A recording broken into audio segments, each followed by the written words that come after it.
मजाक बना के रखा हुआ है ना, मजाक हो रहा है मतलब, है ना। तो ये चाहे आपने पेरेंट्स को भी आप बताना, दो ही काम हो गए, या तो आप टिक जाओगे मेरे हिसाब से चल लोगे, सर आप जैसे बता रहे हम कर रहे हैं, या तो फिर आप अपने हिसाब से चलोगे, अपने हिसाब से चलोगे तो फिर अपने हिसाब से चलोगे।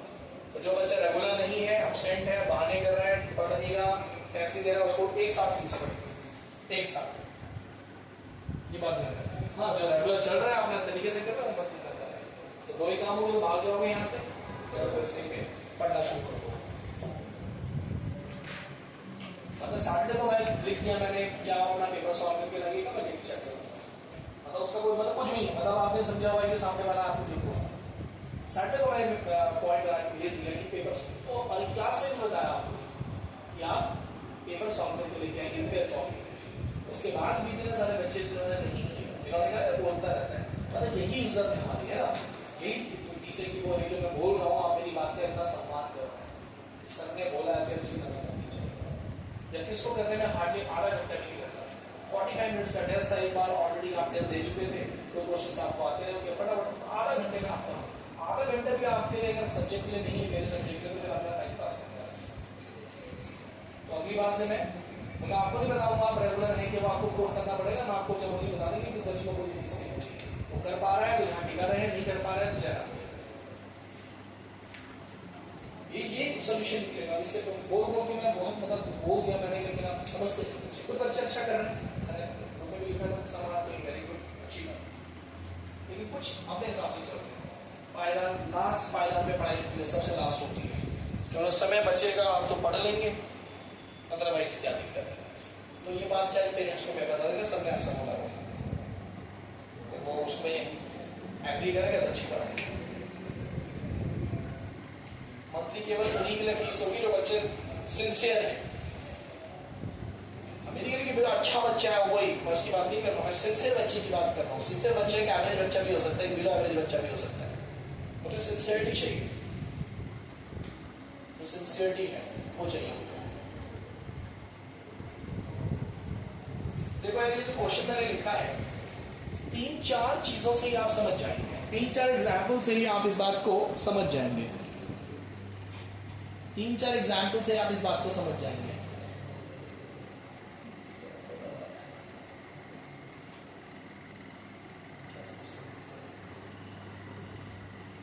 ओके, अब जैसे ये लिख दिया मैंने आपके पास, पोटेशियम टेट्रासाइनिडो न्यूक्लियोटाइड, राइट, ये मैंने लिख दिया। अब आपको इसका बनाना है फॉर्मूला, या सबसे पहले सेंट्रल मेटल एटम ढूंढो। सेंट्रल मेटल एटम कौन है? जो ऑक्सीडेशन नंबर के साथ में लिखी होगी, ऑक्सीडेशन नंबर के साथ में लिखा हुआ है निकल। तो यार सेंट्रल मेटल एटम है निकल, या तो सॉल्व निकल, ठीक है सर। इसके साथ में आगे टेट्रा, इसके साथ में आगे टेट्रासाइनिडो, तो इसके साथ आगे कितने सीएन बेटा? 4 सीएन। बोलो क्लियर, ब्रैकेट हो गया बंद, डब्बा हो गया बंद। और लिखा पोटेशियम, पोटेशियम थोड़ा गैप के साथ लिखा हुआ, इसका मतलब पोटेशियम डब्बे से बाहर है। पहले बाद में? पहले, देखिए पहले लिख रहे हैं सब, तो पहले। अब मैंने लिख दिया बेटा के, लिख दिया मैंने बाहर। बोलो क्लियर। अब मुद्दा ये अगर आपको याद हो कि जो चीज डब्बे के बाहर होती है उसका नंबर चाहे 1 हो, चाहे वो 1 बार आए, 2 बार आए, 3 बार आए, उसका नाम हमेशा हम एक ही बार लिखते हैं। अब पोटेशियम अगर बाहर 1 है तो भी पोटेशियम लिखा जाएगा, अगर पोटेशियम बाहर 2 है तो भी क्या लिखा जाएगा? पोटेशियम लिखा जाएगा। तो हमें कैसे पता चलेगा कि पोटेशियम बाहर कितने हैं? क्योंकि ब्रैकेट के बाहर वाले का नाम तो हमेशा एक ही बार लिखा जाता है। बस यही मेरा चैलेंज है, मुझे इसी को सॉल्व करना है, दैट्स इट। तो मान लो यार इसका नंबर x, वेरी इजी, मान लो इसका नंबर x है, ठीक। तो देखो यार x इसका नंबर है, पोटेशियम का ऑक्सीडेशन नंबर कितना होता है? 1। बोलो क्लियर। यहाँ पर देखो बेटा निकल का ऑक्सीडेशन नंबर दे रखा है, जब हम आईपीएसी लिखते हैं तो हम ऑक्सीडेशन नंबर निकालते हैं, यहाँ पर दे रखा है निकल का ऑक्सीडेशन नंबर दे रखा है, कितना दे रखा है? 0। ठीक है बेटे, फिर प्लस 4 इंटू -1 इक्वल टू बोलो 0। बढ़िया। तो यहाँ से कितना आ जाएगा बेटे? यहाँ से आ जाएगा 4, चेक कर लो 4 आ गया। इसका मतलब क्या हुआ? इसका सही फॉर्मूला क्या हुआ? K4NiCN4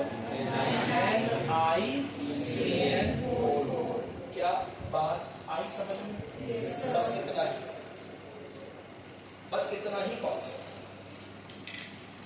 clear? इजी है, आई इजी था, बट ये उससे भी इजी, ये उससे भी इजी। ठीक है, चलो एक और लिखेंगे।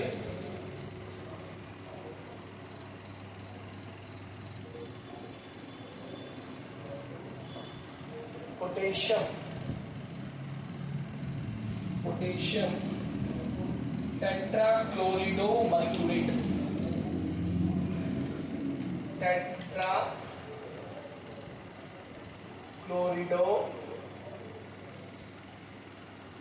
मर्क्यूरेट, tetrachlorido mercurate second.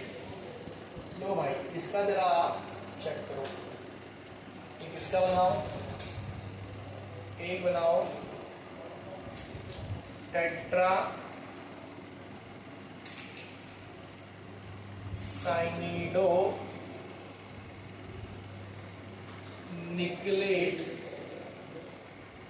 Second ion, second ion. ठीक, पहले दो करो। पोटेशियम टेट्राक्लोरिडो मर्क्यूरेट सेकेंड, है ना बेटे? तो बताओ यार अंदर कौन होगा? सेंट्रल मेटल एटम कौन है? पक्का? यस सर, ब्रैकेट बनाएंगे, ब्रैकेट के अंदर लिखेंगे Hg, है ना? अब बताओ Hg के साथ क्या है? Cl, कितने? 4। तो HgCl और क्लोरिडो आ गया, पोटेशियम आ गया ब्रैकेट के बाहर, पहले आ गया, पहले आ गया, क्योंकि पोटेशियम पहले लिखा हुआ है। अब बताओ यार इसका वो करो, पोटेशियम कितने आ रहे हैं बाहर पता करो, कितने आ रहे हैं? x × 1, मर्क्यूरी का आ रहा है बेटा 2, फिर 4 × -2 = 0। कितना है बेटे? x = कितना आया? 2 आया, है ना? Therefore, हाँ 4 × -1, यस यस यस, पर आएगा 2 ही, 4 × -1 आएगा 2 ही। इट्स K2 HgCl, इजी है बोलो? वेरी गुड, बढ़िया। अब ये देखो यार बच्चे, टेट्रासाइनिडो निकलेट आयन, गौर करना सब लोग बोल दो। सर ये मॉलिक्यूल था, ये क्या है सर? आयन। सेम कॉन्सेप्ट, कुछ डिफरेंट नहीं है, कॉन्सेप्ट सेम, लेकिन इस बार तुम x क्या मानोगे? x क्या मानोगे? जो चार्ज होगा, क्योंकि आयन है तो चार्ज होगा इसके ऊपर, सब जो मैं बता रहा हूं। निकल निकल निकल, आप जानते हैं निकलेट क्यों है? आप जानते हैं जब सेंट्रल मेटल एटम 8 कब आता है? जब ब्रैकेट वाले में कैसा चार्ज हो? नेगेटिव चार्ज हो। कोऑर्डिनेशन स्केल पे नेगेटिव चार्ज हो तो सेंट्रल मेटल एटम का नाम किससे एंड किया जाता है? 8 से। बताया था मैंने आपको? यस। तो निकल हो गया बेटा, टेट्रासाइनिडो, तो CN4। अब सर ब्रैकेट के बाहर कुछ होगा ही नहीं, क्यों नहीं होगा सर? क्योंकि आयन ब्रैकेट के बाहर वाली चीज को हटाकर ही तो जो चीज बचती है उसे आयन बोलते हैं, है कि नहीं बोलो? तो यहाँ ब्रैकेट के बाहर कुछ नहीं है, तो फिर हम x क्या माने सर? x मानो चार्ज। अब ये x का वैल्यू निकाल लो, वो दिक्कत नहीं, और ये माइनस भी नहीं आएगा, 100% माइनस आएगा। क्यों आएगा? क्योंकि क्या लिख रहे हैं? आयन तो प्लस भी हो सकता है, पर आपको कैसे पता कि माइनस आएगा? करके देख लो। तो बोलो कितना है? 2,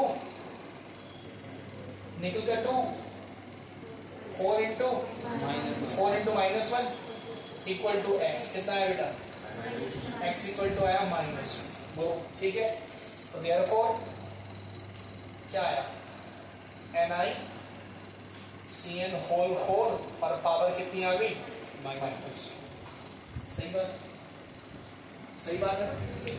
चलिए ठीक,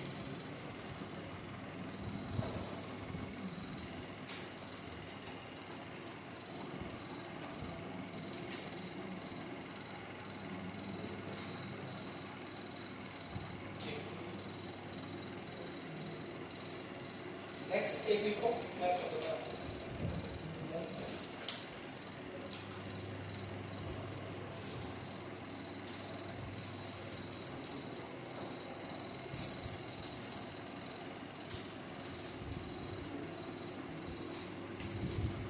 डाइब्रोमीडो,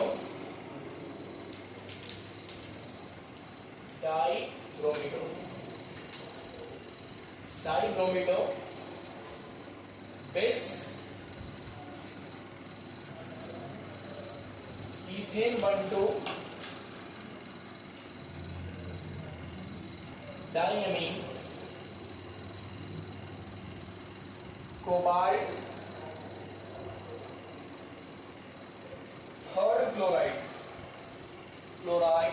कोबाल्ट थर्ड क्लोराइड, ये लो है, ये है बच्चों, ये है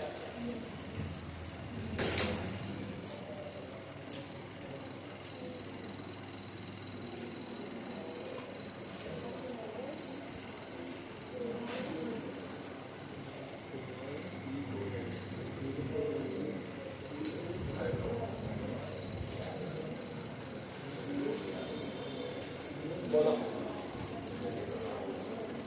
कौन है सेंट्रल मेटल एटम इसमें? कोबाल्ट, तो ब्रैकेट बनाया, कोबाल्ट लिखा, और ये है डाइब्रोमीडो, तो Br2 हो गया। What is the meaning of base?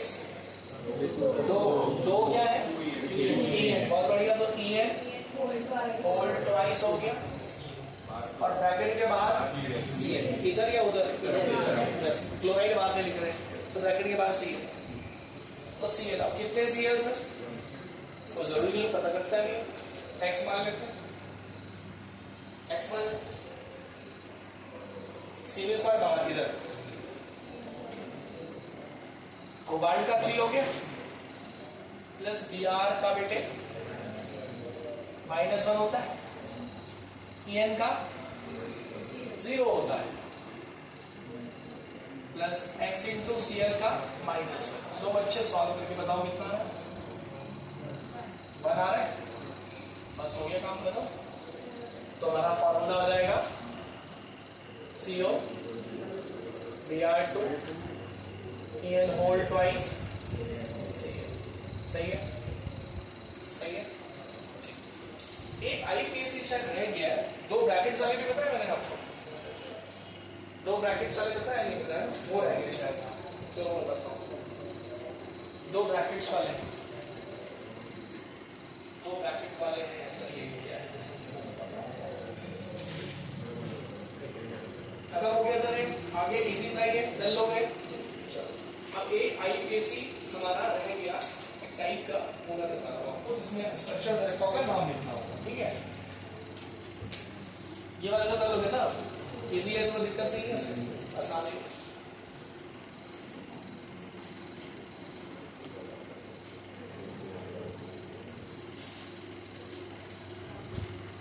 देखो जैसे मैंने आपसे कहा कि भाई इस कंपाउंड का नाम लिखें, Ag NH3 होल ट्वाइस और AgCl होल ट्वाइस। अभी तक मैंने आपको जो कोऑर्डिनेशन कंपाउंड्स बता रहा था उसमें एक ब्रैकेट था, और कुछ चीजें ब्रैकेट के क्या थी, बाहर थी। यहां पर क्या हुआ, दो ब्रैकेट्स आ गए। सर किस तरह के कोऑर्डिनेशन कंपाउंड्स भी होते हैं जिनमें आपके पास दोनों पार्ट, अब देखो जैसा मैंने ये लिखा है K4FeCN होल 6 है ना, तो इसको अगर मैं डिसोशिएट करूंगा तो 4K प्लस बनेगा, अरे बनेगा, और ये बनेगा 4 नेगेटिव। तो इसमें पॉजिटिव वाला पार्ट आपका सिंपल आयन है और नेगेटिव वाला पार्ट आपका कॉम्प्लेक्स आयन है, इसको क्या बोलेंगे, कॉम्प्लेक्स आयन। ये क्या है, सिंपल आयन है। अगर मैं ऐसे लिख दूं Cu NH3 होल 4 और Cl2, तो डिसोशिएट होगा, कैसे डिसोशिएट होगा, ये बनेगा 2Cl नेगेटिव, तो ब्रैकेट के बाहर है, इस पे कितना चार्ज आएगा +2, यानी कि ये एक सिंपल आयन और यहाँ कॉम्प्लेक्स आयन। यहाँ सिंपल आयन पॉजिटिव था, कॉम्प्लेक्स आयन नेगेटिव था, यहाँ उल्टा हो गया, कॉम्प्लेक्स आयन पॉजिटिव हो गया, सिंपल आयन नेगेटिव। कभी कभार ऐसा भी होता है कि पॉजिटिव और नेगेटिव आयन दोनों ही क्या होते हैं कॉम्प्लेक्स। उनमें क्या लिखा गया, दो ब्रैकेट्स। दो ब्रैकेट का मतलब हुआ कि दोनों आयन्स क्या है कॉम्प्लेक्स। पहले वाला हमेशा क्या होता है प्लस, दूसरा वाला क्या होता है नेगेटिव। अब इसका नाम लिखना, अब इसका नाम लिखना,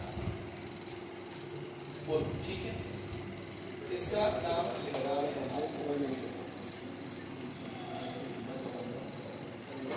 या इसका नाम लिखना है सपोज आपको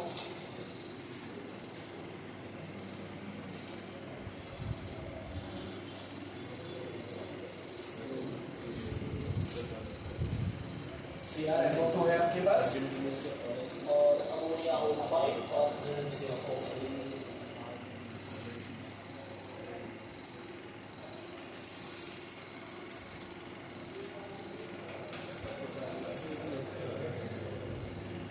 ये लो सी इनका नाम लिखना।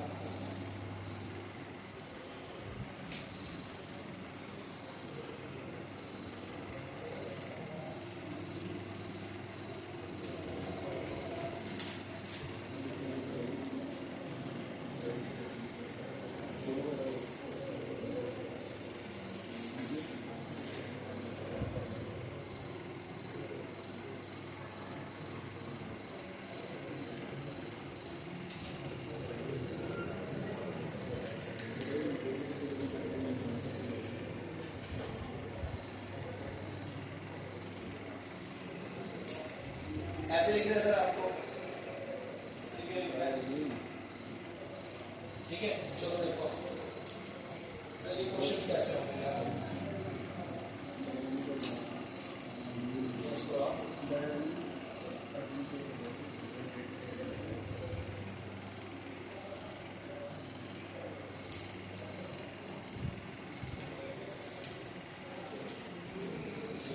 उसको यार अब सीरीज का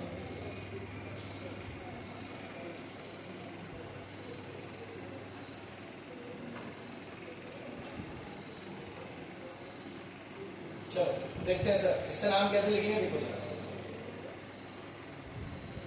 आप क्या एक्सपेक्ट कर रहे हैं, आप कैसे लिखोगे इसका नाम, आप कैसे एक्सपेक्ट कर रहे हो, हाँ बोलो आप कैसे लिखोगे बताओ।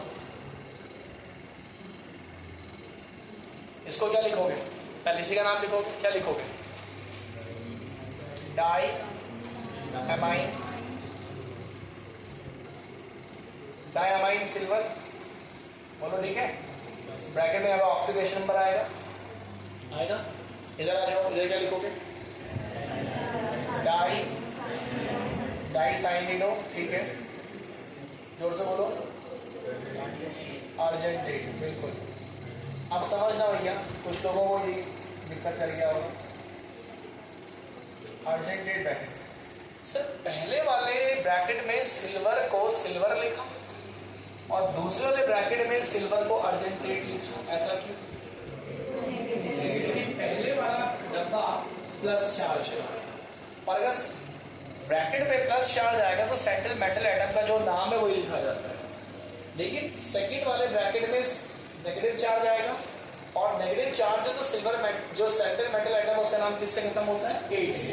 तो मैंने लिखा है कि अगर सेंट्रल मेटल एटम Ag आ जाए और डब्बे पे नेगेटिव चार्ज आए तो हम क्या लिखते हैं अर्जेंटेट, सिल्वर एट नहीं लिखते अर्जेंटेट लिखते हैं। आयरन में तो फेरेट लिखते हैं, बताया था ठीक। तो di amine silver di cyanido argentate, ठीक। अब ऑक्सीडेशन नंबर, ठीक है अभी बात करते हैं ऑक्सीडेशन नंबर की। यहाँ बताओ इसको क्या लिखो पेंटामीन, पेंटामाइन, ठीक है पहले अमाइन आएगा, ये क्या व्हाट इज NO2 नाइट्रिटो क्या N, दैट इज पेंटामाइन नाइट्रिटो N, ठीक है क्रोमियम है ना।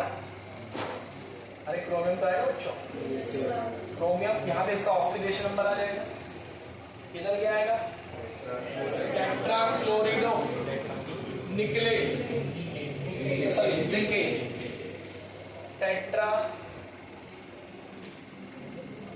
क्लोरिडो जिंकेट, और यहां पर इसका ऑक्सीडेशन नंबर आ जाएगा, है ना। ये बताओ, it is hexa amine cobalt,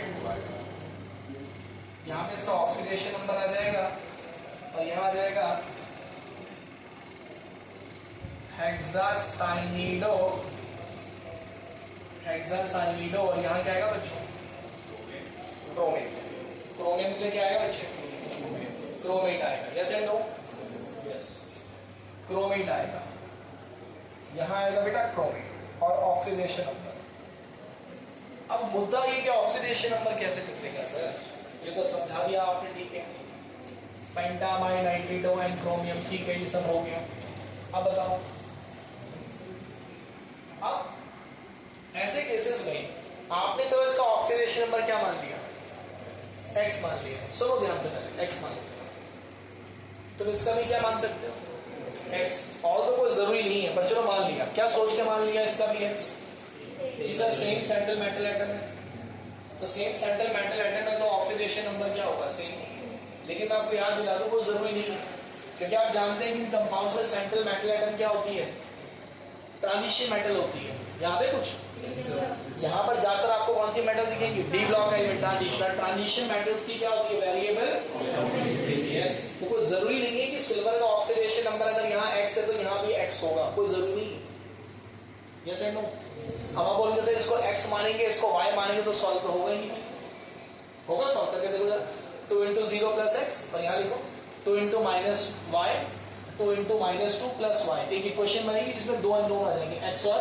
y, नहीं आ सकते, आ गया, सॉल्व हो पाएगा, नहीं हो पाएगा, और यहाँ तो मान ही नहीं सकते क्या, इसका x इसका y ही मानना पड़ेगा, और x और y मानोगे तो 2 और 2 आ जाएंगे, सॉल्व कैसे करोगे सर, समझ गए, तो यहाँ फंस जाएंगे।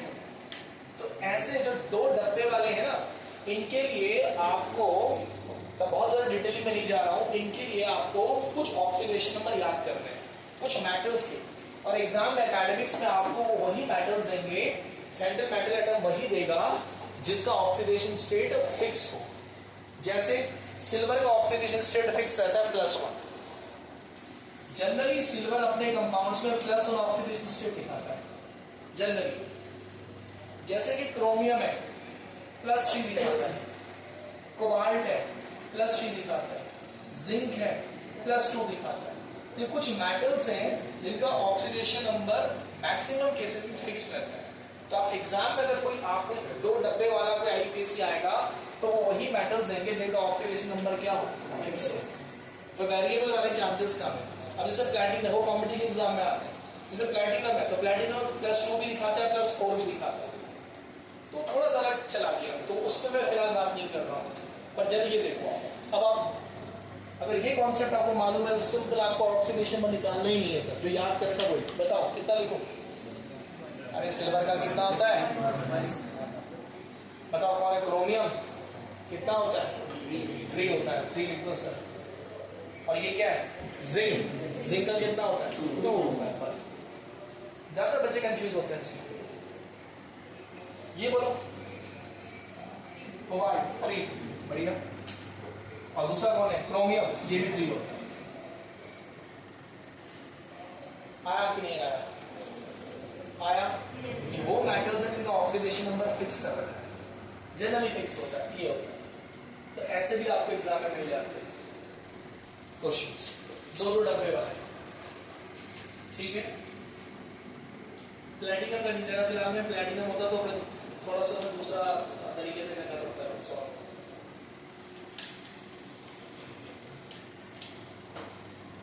तो नहीं तो ट्राई करके आना, देख देता हूँ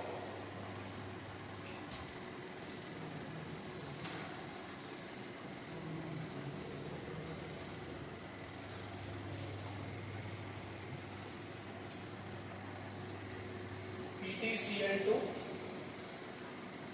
NH3 होल 4 और PTCl4। हाँ ये बस चार ये और भी है पर जनरली ये वाले। लो सर ये ट्राई करके आते हैं ये वाला। अब प्लैटिनम की मैं बता दूं आपको, प्लैटिनम की +2 भी होती है और प्लैटिनम की +4 भी होती है। 2 भी होती है और 4 भी होती है प्लैटिनम की ऑक्सीडेशन नंबर। 2 भी होता है 4 भी होता है। तो कहाँ फंसोगे, कहाँ फंसोगे? कि सर हम इसमें लिख तो देंगे इसका नाम, लेकिन यहाँ प्लैटिनम का क्या लेंगे, 2 लें या 4 लें? सर यहाँ प्लैटिनम का क्या लेंगे, 2 लें या 4 लें? ट्राई करेंगे ना, दिमाग लगाना थोड़ा सा। और ये भी मैं बता दूं, एक जगह 2 आएगा, एक जगह 4 आएगा। इनमें एक प्लैटिनम +2 ऑक्सीडेशन स्टेट में, एक प्लैटिनम +4 ऑक्सीडेशन स्टेट में। ठीक है, एक 2 में और एक किसमें है, 4 में। एक 2 में और एक 4 में। ट्राई करेंगे।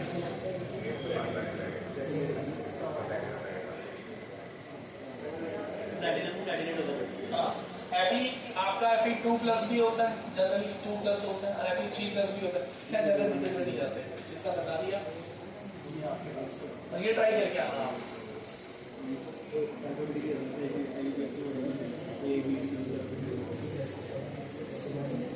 ये ट्राई करके आना एक बार, ठीक है। और क्रोमियम कोबाल्ट एग्जाम में बहुत आता है, और दोनों अच्छी बात है, दोनों का फिक्स है +3। कोबाल्ट क्रोमियम मैकेनिक्स और कॉम्पिटिंग क्रोमियम कोबाल्ट बहुत आते हैं एग्जाम में, और ऑक्सीडेशन स्टेट 3 फिक्स है। कल बताऊंगा बाकी लोग भी करके आएंगे। हो गया, चलिए ये हो गया आपका यहाँ पे टॉपिक। एक आपको दिया हुआ है करके लाइए, IUPAC से हमने खत्म कर दिया है। अब मैं आपको बताने जा रहा हूँ वर्नर थ्योरी।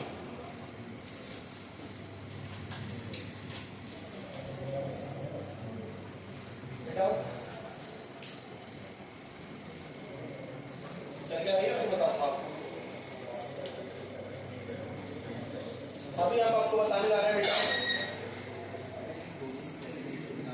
Werner theory.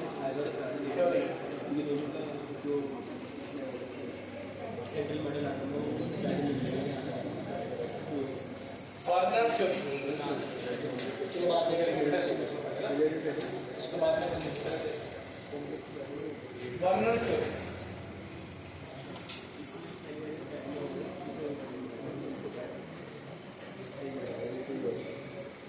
देखो, वर्नर जो थे इन्होंने सबसे पहले कोऑर्डिनेशन कंपाउंड्स को उन्होंने स्टडी किया। वर्नर को फादर ऑफ कोऑर्डिनेशन केमिस्ट्री भी कहा जाता है, क्योंकि इन्होंने कोऑर्डिनेशन कंपाउंड्स के ऊपर काफी रिसर्च की थी। तो इन्होंने एक थ्योरी दी जिसको वर्नर थ्योरी कह रहे हैं। ऑल द एग्जाम से वर्नर थ्योरी नहीं आती है, क्वेश्चंस आते हैं, क्वेश्चंस आते हैं, थ्योरी नहीं आती है, क्वेश्चंस आते हैं। बट थ्योरी के थोड़े से पॉइंट्स लिख ले तो मैं शॉर्ट में, मतलब जो हमारे क्वेश्चंस हमारे बन जाए अच्छे से, मैं वो आपको बता रहा हूँ। वर्नर ने क्या कहा कि कोई भी कोऑर्डिनेशन कंपाउंड है, कोई भी कोऑर्डिनेशन कंपाउंड है, सपोज हमने ये ले लिया K4FeCN6, ठीक है।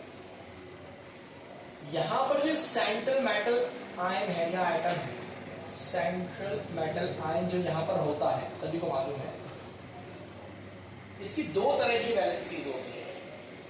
एमसीक्यूज में भी खूब क्वेश्चन आते हैं इसकी क्या होती है, 2 तरह की।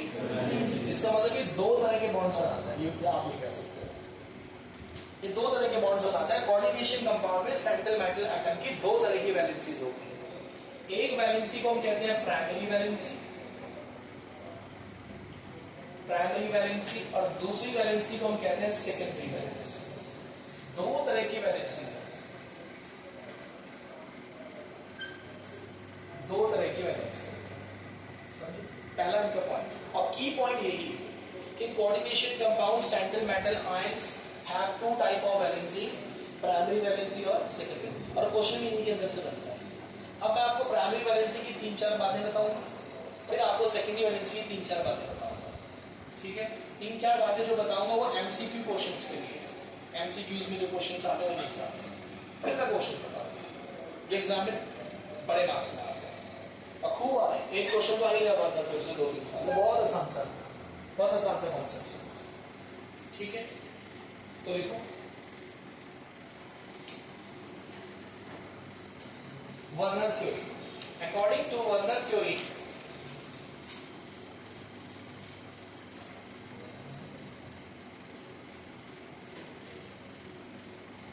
according to Werner theory, in coordination compounds,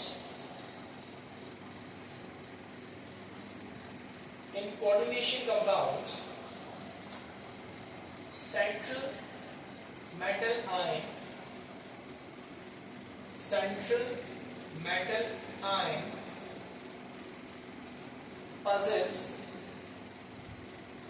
possess two type of valencies, या have two type of valencies. In coordination compound central metal ion have two type of valencies. कौन सी? Primary valency and secondary valency. ठीक है,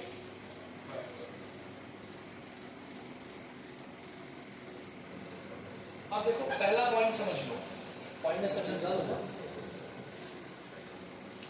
पहला question तो यही बन सकता है, एक कंपाउंड दे देगा, ध्यान से सुनो, एक कंपाउंड दे देगा, सपोज यही दे दिया और आपसे कहा कि भैया इस कंपाउंड में आयरन की क्या बताइए और क्या बताइए। ठीक, पहला क्वेश्चन ये बन जाएगा। It's very easy. Primary valency बेटे ऑक्सीडेशन नंबर के बराबर होता है, ऑक्सीडेशन नंबर के बराबर होता है। यानी कि इस कंपाउंड में अगर मैं Fe का क्या निकाल लूं, बस वही प्राइमरी वैलेंसी और ऑक्सीडेशन नंबर मैंने आपको निकालना सिखाया है। बोले ठीक है, तो देखिए पहला पॉइंट यही है, प्राइमरी वैलेंसी में पहला point, it is equal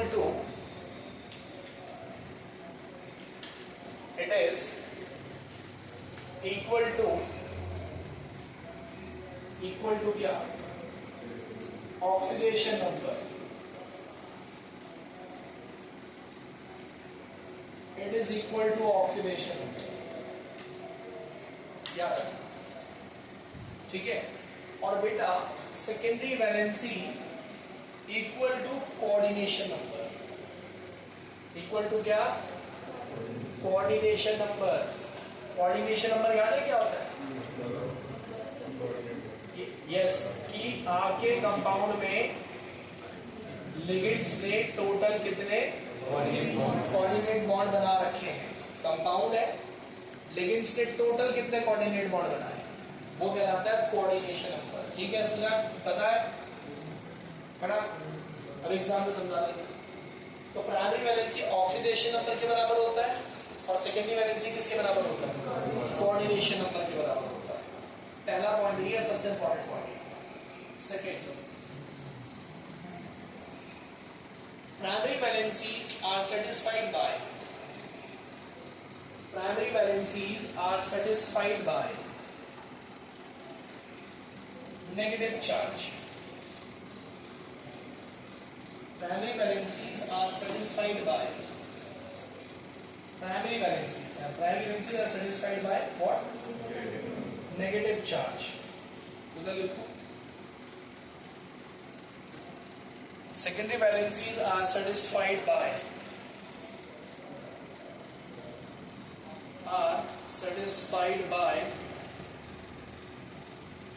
negative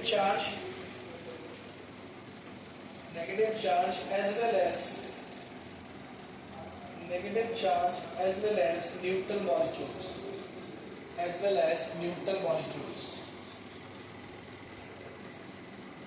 ठीक है, इस बात को समझना। क्या लिख रहे हैं sir? Primary valency satisfied by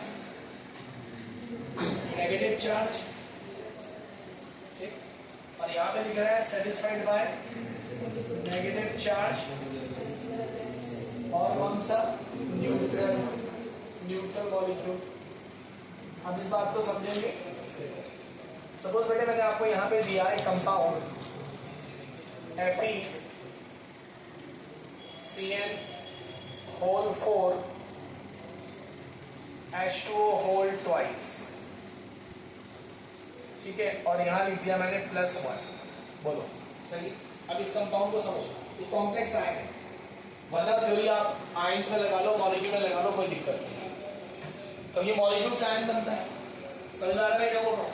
अब देखो जरा, निकालो सर इसका ऑक्सीडेशन नंबर निकालो, Fe का X 4 into -1, 4 into -1, Cn के ऊपर क्या चार्ज होता है? -1। वाटर कैसा है? न्यूट्रल। 2 into 0 इक्वल टू 1 आ गया। सर x इक्वल टू कितना है? x इक्वल टू 5 आ रहा है, कुछ गड़बड़ है, यहाँ पे करते हैं -2, -2। अब बताओ कितना आएगा? आया? बोलो, अरे बोलो। तो आयरन यहाँ पे आ रहा है +2, यानी ये आयरन का ऑक्सीडेशन नंबर आ रहा है +2। इसका मतलब आयरन का इस कंपाउंड के अंदर प्राइमरी वैलेंसी कितना है? 2, क्योंकि प्राइमरी वैलेंसी ऑक्सीडेशन नंबर के बराबर होता है। क्लियर होगी बात? सेकेंडरी वैलेंसी कितनी है? सर कोऑर्डिनेट बॉन्ड कितने बनेंगे? CN एक कोऑर्डिनेट बॉन्ड बनाता है, 4 CN 4 बनाएंगे। वाटर भी एक कोऑर्डिनेट बॉन्ड बनाता है, तो 2 वाटर 2 बनाएंगे, टोटल कोऑर्डिनेट बॉन्ड 6 हो गए। 4 कोऑर्डिनेट बॉन्ड ये बनाएगा, 2 ये बनाएगा, 6 कोऑर्डिनेट बॉन्ड 6 हो गए, यानी कि Fe का कोऑर्डिनेशन नंबर 6 हो गया। तो यानी कि यहाँ पर कोऑर्डिनेशन नंबर कितना है? 6। बोलो क्लियर है? अब दूसरा पॉइंट समझो बेटे, जब तुमने ऑक्सीडेशन नंबर निकाला तो क्या इस वाटर का कोई रोल है इस ऑक्सीडेशन नंबर के निकालने में? क्यों? सर वो तो न्यूट्रल है, उसका ऑक्सीडेशन नंबर तो क्या लिया? 0। यानी कि इसका जो ऑक्सीडेशन नंबर 2 आया, इसमें वाटर का कोई रोल है ही नहीं, वो तो 0 था सर। 2 into 0, क्या तुम 4 करो तो 0 है। जो रोल जिसका है वो कौन है? नेगेटिव वाला। नेगेटिव वाला ही तो डिसाइड करेगा ऑक्सीडेशन नंबर कितना है। Yes and no? Neutral decide थोड़ी ना करेगा, क्योंकि न्यूट्रल का ऑक्सीडेशन नंबर तो 0 होता है, इसका कोई रोल ही नहीं है इसके अंदर। 2 into 0 कुछ है ही इसका अंदर। तो क्या लिखा है? अगर तुम्हें ऑक्सीडेशन नंबर निकालना है तो किसका रोल है? यस, यानी कि प्राइमरी वैलेंसी की ऑक्सीडेशन नंबर सेटिस्फाइड बाय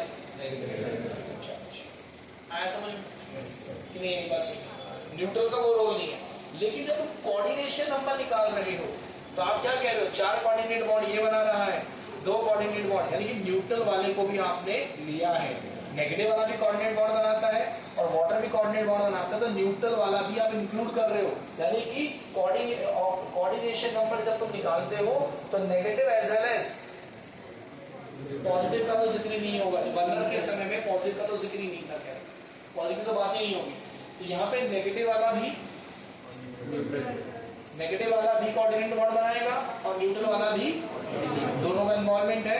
यानी कि आपने क्या लिखा है? सेकेंडरी वैलेंसी यानी कि कोऑर्डिनेशन नंबर सेटिस्फाइड बाय बोलो, आया समझ? अरे आया कि नहीं आया?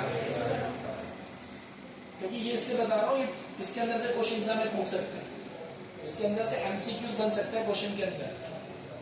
और लिखो बेटा, primary valencies are ionizable, very important point. Primary valencies are ionizable, primary valencies are ionizable. Sir क्या मतलब है इसका? इसका मतलब जो चीज प्राइमरी वैलेंसी के साथ जुड़ी होगी, जो चीज प्राइमरी वैलेंसी के साथ जुड़ी होगी वो चीज क्या हो जाएगी? आयनाइज हो जाएगी। तो सेंट्रल मेटल एटम से अलग होकर आयन बन जाएगा जो प्राइमरी वैलेंसी से जुड़ा होगा। ठीक है? Secondary valencies are non ionizable, secondary valencies are non-ionizable. Non-ionizable. Secondary valencies are non-ionizable. ठीक है सर? क्लियर है? ये पूछा कोई क्वेश्चन भी है कि कौन सी वैलेंसीज आयनाइजेबल होती है? प्राइमरी, सेकेंडरी आयनाइजेबल नहीं होती। तो थर्ड पॉइंट आ गया, प्राइमरी वैलेंसी क्या है सर? आयनाइजेबल है, और ये क्या है सर? सर ये नॉन आयनाइजेबल, ये नॉन आयनाइजेबल। ठीक है बेटे, फोर्थ लिखो, primary valencies are primary valencies are non-directional in nature. Non-directional in nature. Non-directional in nature. ठीक है, non-directional in nature. इधर लिखो, secondary valencies are directional in nature. Directional in nature. अब ये क्या मतलब होता है? डायरेक्शनल और नॉन डायरेक्शनल. सपोज मेरे पास, मैं कहता हूं आपके पास कि मेरे पास 4 लिगेंड्स हैं. सुनना ध्यान से, 4 लिगेंड्स हैं और सेंट्रल मेटल एटम से 4 लिगेंड्स को जोड़ना है. कैसे जोड़ोगे? जहां से मर्जी जोड़ दो, ऐसा है क्या? उनका ओरिएंटेशन क्या है? मेरे पास 4 लिगेंड, घर में पढ़ लिया करो थोड़ा सा. 4 लिगेंड है और सेंट्रल मेटल एटम पे आपको 4 लिगेंड्स को कोऑर्डिनेट बॉन्ड के साथ जोड़ना है. कैसे जोड़ोगे? 2 ऑप्शंस है, या तो मेटल, ये मेटल है, ये मेटल है, ये लिगेंड आएगा यहां से, एक लिगेंड यहां से आएगा, एक यहां से आ जाएगा, एक यहां से आ जाएगा. ये 4 लिगेंड हो गए सर. या तो ऐसे जोड़ेंगे, ऐसा नहीं कि जहां से मर्जी आ गया जुड़ गया, ऐसा नहीं होता है. ये जुड़ गया आपके पास. या तो फिर ऐसे जुड़ेंगे. ये मैं 4 की बात कर रहा हूँ स्क्वायर प्लेनर में, है ना. ये मेटल, एक लिगेंड यहां से आ गया, यहां से आ गया, यहां से आ गया. तो बेटे इस तरीके से मैं 4 लिगेंड को सेंट्रल मेटल एटम से अगर जोड़ना चाहता हूं तो उनकी एक स्पेसिफाइड डायरेक्शन से. ऐसा नहीं कि लिगेंड कहीं से भी आया और जुड़ गया. उनकी एक स्पेसिफाइड डायरेक्शंस होती है कि इसी डायरेक्शन में आपका लिगेंड सेंट्रल मेटल एटम से जुड़ेगा. तो जिन चीजों के अंदर डायरेक्शनल होता, डायरेक्शन होती है कि मतलब किसी पर्टिकुलर डायरेक्शन से आकर कोई चीज जुड़ेगी, उसको कहते हैं डायरेक्शनल. अब जैसे मैं कहता हूं मेरे पास Na है, Na और Cl, इनके बीच में फोर्स ऑफ अट्रैक्शन है, यानी कि इनके बीच में कह सकते हैं इलेक्ट्रोस्टैटिक फोर्स ऑफ अट्रैक्शन है. सपोज इस Cl को मैं इतनी ही दूरी पे यहां पे रख दूं तो क्या अट्रैक्शन कुछ और लगेगा? इनके बीच में सपोज x पिकोमीटर का डिस्टेंस है. अब ये Cl मैंने यहां से हटा के x पिकोमीटर यहां पे रख दिया, तो क्या इनके बीच में अट्रैक्शन कुछ और लगेगा? यहां से हटा के मैंने यहां पे रख दिया, क्या कुछ और लगेगा? यहां रख दिया, कुछ और लगेगा? नहीं. Cl को जहां मर्जी रख दो. अगर तुम Cl को किसी भी डायरेक्शन में बराबर डिस्टेंस पे रख दोगे, कहीं भी रख दो, अट्रैक्शन उतना ही लगेगा. यानी कि Na और Cl के बीच का जो अट्रैक्शन फोर्स है वो डायरेक्शनल नहीं है. कोई फर्क नहीं पड़ता Cl को वहां रखो, यहां रखो, यहां रखो, यहां रखो. अगर डिस्टेंस बराबर रख रहे हो तो तुम कहीं भी रख लो उसको. तो ये कैसा हो गया? इनके बीच का अट्रैक्शन फोर्स कैसा हो गया? डायरेक्शन से कोई फर्क नहीं पड़ता. That is non directional.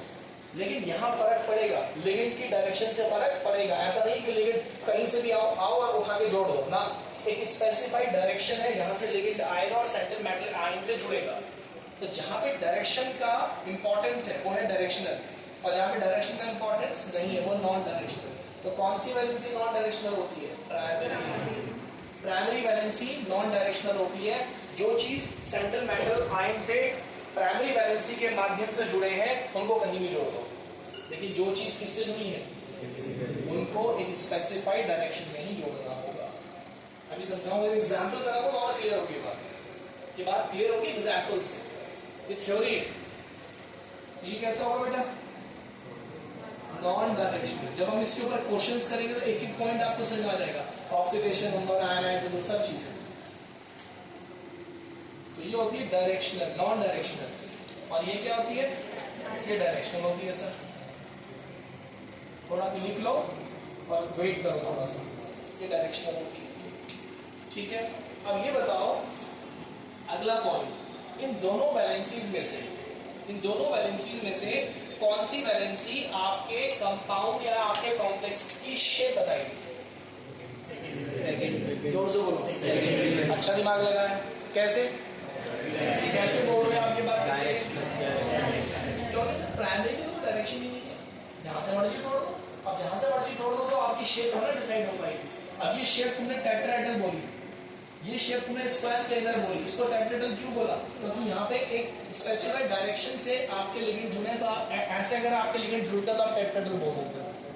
ऐसे जो जुड़ते हैं तो यस. कहने का मतलब है primary valency will not give the geometry of the complex. And secondary valency will give the geometry of the complex. Geometry कौन बताता है कॉम्प्लेक्स की ज्योमेट्री क्या होगी, तो दिखने में कैसा होगा, ये कौन डिसाइड करता है, प्राइमरी नहीं करता। क्लियर है मेरी बात? देखो प्राइमरी वैलेंसी में लिखोगे, प्राइमरी वैलेंसी के अंदर लिखोगे it can not predict the geometry of the complex, it can not predict the geometry of the complex, it can not predict the geometry of the complex.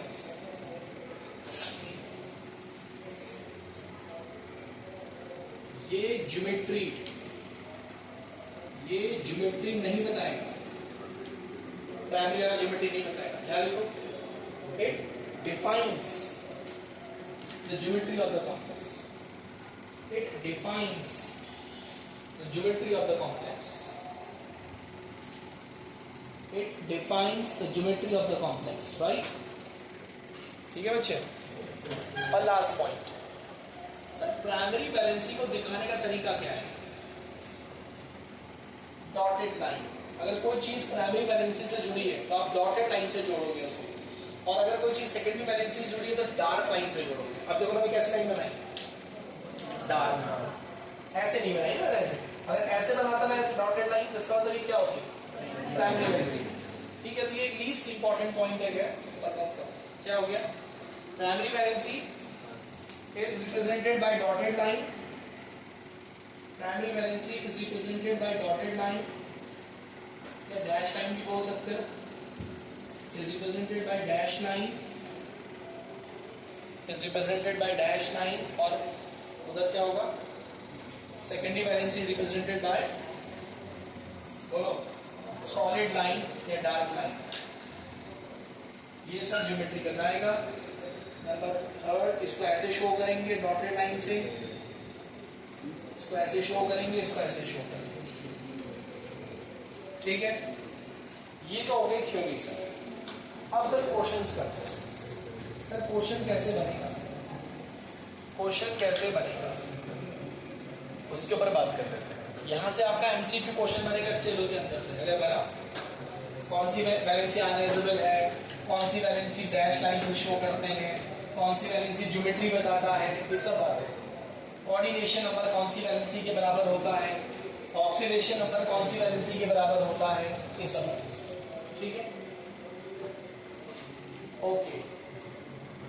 आपको question ये है, देखो ये पीवाईटी क्वेश्चन है और इसी टाइप का क्वेश्चन एग्जाम में आएगा, अगर आया आपके पास।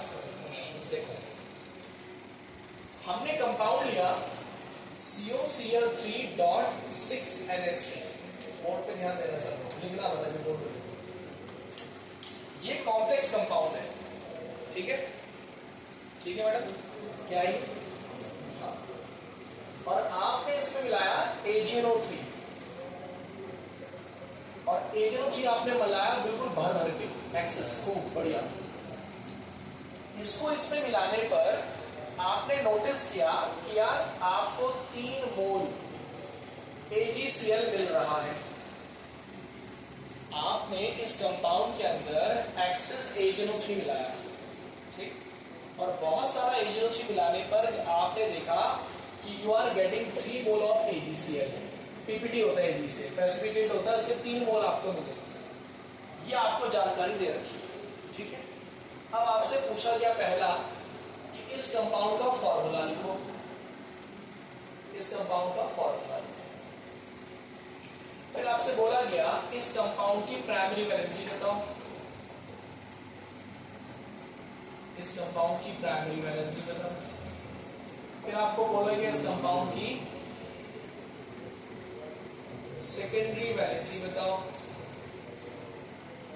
फिर आपसे पूछा गया number of ions it produce, ये कितने आयंस प्रोड्यूस करेगा compound, number of ions produce, ये कितने आयंस प्रोड्यूस करेगा, ये आपसे पूछा गया। फिर आपसे पूछा गया कि यार आप इसकी ज्योमेट्री ड्रॉ करके दिखाओ, इसकी ज्योमेट्री बताओ। ऐसे कोई भी 1, 2, 3 पार्ट आपसे पूछ रहे हैं। कोऑर्डिनेशन कंपाउंड है, ठीक है, ये पार्ट ऐसा क्वेश्चन बनता है। अब देखो इतना आसान है, बहुत सिंपल, आपको पता ही होना चाहिए जो आपको थोड़ी सी नॉलेज होनी चाहिए वो इस बात की होनी चाहिए यार AgNO3 ना, AgNO3 इस तरीके से आप देखो, Ag पॉजिटिव NO3 नेगेटिव। अगर आप किसी चीज में AgNO3 मिला रहे हो और उसमें AgNO3 मिलाने पर AgCl बना, तो ये तभी पॉसिबल है जब AgNO3 जिस चीज में मिलाया गया उसमें क्या प्रेजेंट हो, क्लोराइड आयन और Cl नेगेटिव। यानी कि Cl नेगेटिव का टेस्ट भी है, Cl नेगेटिव का टेस्ट है कि अगर आप किसी कंपाउंड में AgNO3 मिला दोगे और AgCl बना तो इसका मतलब उस कंपाउंड के अंदर क्या प्रेजेंट है। अब होता क्या, यहाँ का Ag प्लस और यहाँ का क्या बन जाता है AgCl। और जितने Cl नेगेटिव आयन्स होंगे उतने ही मोल आपको AgCl मिलेगा। अगर आपके कंपाउंड में 2 Cl नेगेटिव आयन्स हैं, 2 मोल Cl नेगेटिव है, आपको 2 मोल मिलेंगे। अगर 3 है तो 3 मिलेंगे। बोलो क्लियर। अब जैसे हमने पूछा कि सर ये कंपाउंड या कोऑर्डिनेशन कंपाउंड है, दिखने में तो लग नहीं रहा सर, बिल्कुल है। अब ध्यान तो सुनना, कितने Cl इसके अंदर दिख रहे हैं, 3 दिख रहे हैं इसमें। आप कोऑर्डिनेशन कंपाउंड में जानते हो एक कोऑर्डिनेशन स्फीयर होता है, डब्बा होता है, कुछ चीजें डब्बे के अंदर कुछ डब्बे के बाहर। अब सर डब्बे के बाहर मैं क्या रखूं और कितना रखूं, काम खत्म। डब्बे के बाहर आएंगे 3 Cl, ये 3 के 3 Cl डब्बे के बाहर आएंगे। सर आपको कैसे पता चला डब्बे के बाहर आएंगे, क्योंकि डब्बे के बाहर जो चीज होती है वही तो डिसोशिएट होती है, आयन बनती है। अरे कौन सी चीज आयनाइज होती है भाई, डब्बे के अंदर डब्बे के बाहर। तो अगर ये Cl डब्बे के अंदर हुए तो क्या डिसोशिएट होकर आयन्स बनेंगे, नहीं बनेंगे। अगर तुम चाहते हो कि Cl डिसोशिएट होकर Cl नेगेटिव बने तो उसको कहाँ रखना होगा, बाहर। कितने Cl बाहर रखो, 3 के 3। ये कैसे पता चला कि 3 के 3 रखने, 2 भी तो हो सकते थे, 3 में लेना। यस, इतना आसान है, क्योंकि सर आपको जो AgCl के मोल मिल रहे हैं वो 3 मिल रहे हैं, तो 3 के 3 Cl डब्बे के बाहर रखो सर आप। अगर बाई द वे 2 होता तो 2 बाहर रखते, बात आया कि नहीं आया। बेटे बनाओ जरा इसका।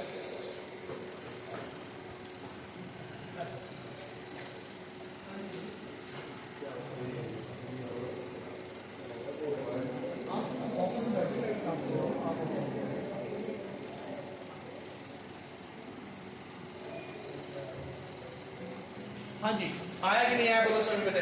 तो जिस पर बात चमक गई इसी। तो देखो यार, सुनो देखो यार, डब्बा बनाया, आपकी भाषा में डब्बा, वैसे कोऑर्डिनेशन स्फीयर है।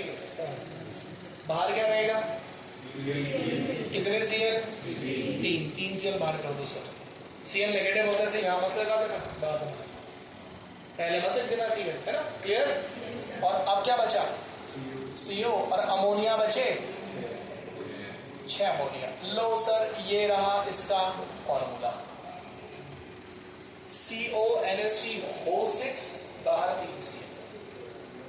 पक्का। अब इसको डिसोशिएट करो तो कैसे डिसोशिएट होगा पता है आपको, CONH3 Cl नेगेटिव, कितने Cl नेगेटिव, 3 Cl नेगेटिव, इस पे 3 पॉजिटिव, 3 Cl नेगेटिव थे, तभी AgNO3 मिलाने पे 3 मोल AgCl बने होंगे। आया आया नहीं आया, पहला पॉइंट आ गया। अब यार दूसरा बताओ,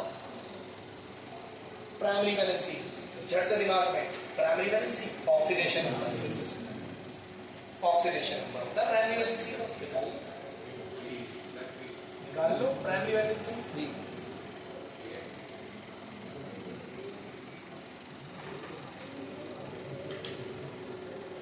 निकाल लो। देखो इस फॉर्मूला देखते हैं, x 6 into 0 plus 3 into -1 equal to 0, कितना आ गया बेटा, x equal to 3 आ गया। नीचे सर प्राइमरी वैलेंसी 3 आ गई है, बोलो बात चुपकी नहीं जमी आपको, 3 आ गई है, 3 आ गई है, बढ़िया। अब जरा देखो यार, आप क्या बोला, वो किसके बराबर है, बताओ कोऑर्डिनेशन 6। ब्रैकेट के अंदर 6 लिगेंड है, एक अमोनिया एक कोऑर्डिनेट बॉन्ड बनाता है, 6 अमोनिया 6 कोऑर्डिनेट बॉन्ड बनाएंगे, कोऑर्डिनेशन पर 6 आ है ना।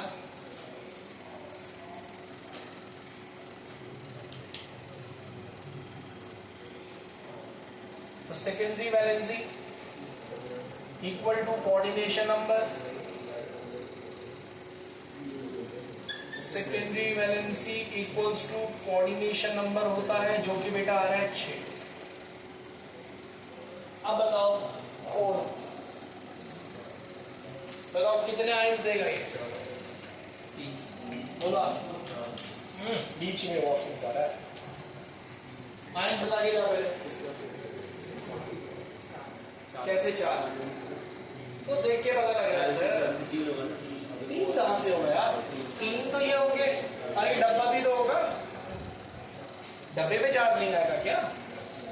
अरे भाई तुम तो ज्यादा ही मूर्ख बने हो। अरे तो देख के लग रहा है मुन्ना, बता। देखो यार, इसको पानी में डालो यार, है ना। देखो देखो, एक आयन तो डब्बा होगा सर, एक आयन तो डब्बा होगा और 3 Cl होंगे ना बेटा, 3 Cl नेगेटिव, 3 Cl, इस पे 3 क्या आएगा? पॉजिटिव। तो टोटल आयन 4 नहीं हो गए क्या? 3 तो Cl और एक डब्बा 4। तो डिसोशिएट आयनाइज नहीं करते तब भी पता चल रहा है तो 3 ये और एक डब्बा 4, डब्बे में तो 4 जाएगा। अरे बोलो भैया, नंबर ऑफ आयंस बोलो कितना आगे बेटा आंसर? 4। ठीक है। अब बताओ यार पांचवी चीज क्या है? ज्योमेट्री क्या होगी? 6 कोऑर्डिनेशन नंबर जब होता है, क्योंकि ज्योमेट्री कौन डिसाइड करता है सर? कोऑर्डिनेशन नंबर, यानी कि कौन सी valency? Secondary valency geometry decide करती है। पीछे आपको लिखा रखा है कोऑर्डिनेशन नंबर 6 हो तो क्या ज्योमेट्री हो गया? तो पीछे लिखवाया था मैंने, आपको चेक कर लो। कोऑर्डिनेशन नंबर 4 हो तो 2 पॉसिबिलिटीज है, टेट्राहेड्रल और स्क्वायर। ऑक्टाहेड्रल में एक ही पॉसिबिलिटी है, ऑक्टाहेड्रल। तो ये कहां से डिसाइड किया मैंने? कोऑर्डिनेशन नंबर, यानी कौन सी वैलेंसी से। और हमने पीछे लिखा भी कि सेकेंडरी वैलेंसी ज्योमेट्री बताता है। लिखा कि नहीं लिखा हमने? तो कैसा होता है? देखो जरा, ये आ गया बेटा कोबाल्ट, ध्यान देना सर, दो बोर्ड पे देखना, यहाँ देखना, ध्यान दो। और 6 अमोनिया, 6 अमोनिया लगा दो, कहीं भी लगा दो? नहीं सर, सेकेंडरी वैलेंसी है, कोऑर्डिनेशन नंबर सेकेंडरी वैलेंसी है जिसकी डायरेक्शनल नेचर होता है। तो आपको 6 अमोनिया लगाने होंगे। तो 4 अमोनिया 4 कॉर्नर से, 1 अमोनिया ऊपर से, 1 अमोनिया नीचे से। अब कैसे बनाओगे? डैश लाइन से, सॉलिड लाइन से? सॉलिड लाइन से। तो ये 6 की 6। अब आपसे कोई पूछे कि सर प्राइमरी वैलेंसी भी तो दिखाओ, तो प्राइमरी वैलेंसी कितनी है? प्राइमरी वैलेंसी कितनी है? 3, क्योंकि प्राइमरी वैलेंसी ऑक्सीडेशन नंबर के बराबर आता है। तो 3 तुम्हें क्या दिखानी पड़ेगी? Dash line. 3 डैश लाइन दिखानी पड़ेगी, ध्यान से सुन लो। क्यों 3 ही? क्यों सर? क्योंकि प्राइमरी वैलेंसी 3 है सर। तो 3 है तो 3 डैश लाइन दिखानी पड़ेगी। कहाँ दिखाओ 3 डैश लाइन? कहीं भी दिखा दो सर, तो इनका डायरेक्शनल नेचर नहीं है। तो चलो एक यहाँ दिखा दिया, एक यहाँ दिखा दिया, चलो एक यहाँ दिखा दिया। प्राइमरी वैलेंसी कौन सेटिस्फाई करता है? जोर से बोलो। नेगेटिव। बताओ नेगेटिव कौन है? Cl। तो Cl लगाओ, Cl, Cl और Cl, ये बनता है। अब सारे पॉइंट कवर हो गए, चेक कर। सारे पॉइंट कवर हो गए नहीं हो गए? अब सारे जो मैंने पॉइंट लिखाए हैं सब आप इनसे कवर कर सकते हो। क्या प्राइमरी, सेकेंडरी, नेगेटिव, सर ये डैश, डार्क, ये सब क्या है सर?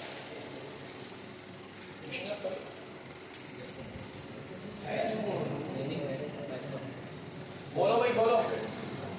अरे आई समझ लो बच्चों, बात की नहीं है।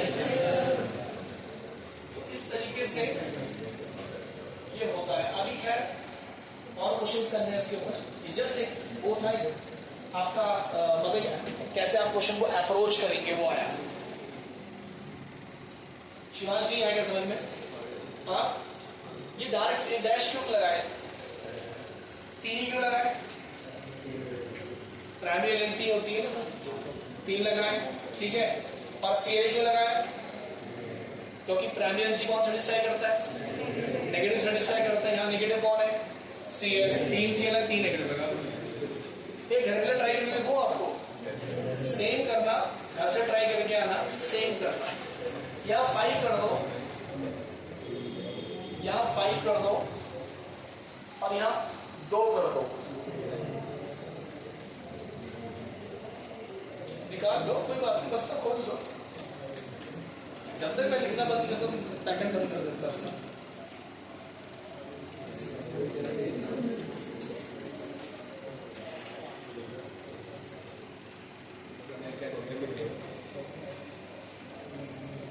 राइट, और जिन लोगों का पेपर नहीं हुआ है मुझे कॉपी चाहिए, आप मैंने नोट कर लिए सब अच्छे होगा। परफॉर्मेंस डाउन रही तो मैंने आपको बोल दिया, मैं वैसे करने वाला हूँ। आपकी परफॉर्मेंस है मुझे डाउन दिखी, आपने मुझे केयरलेसनेस दिखी, जो मैंने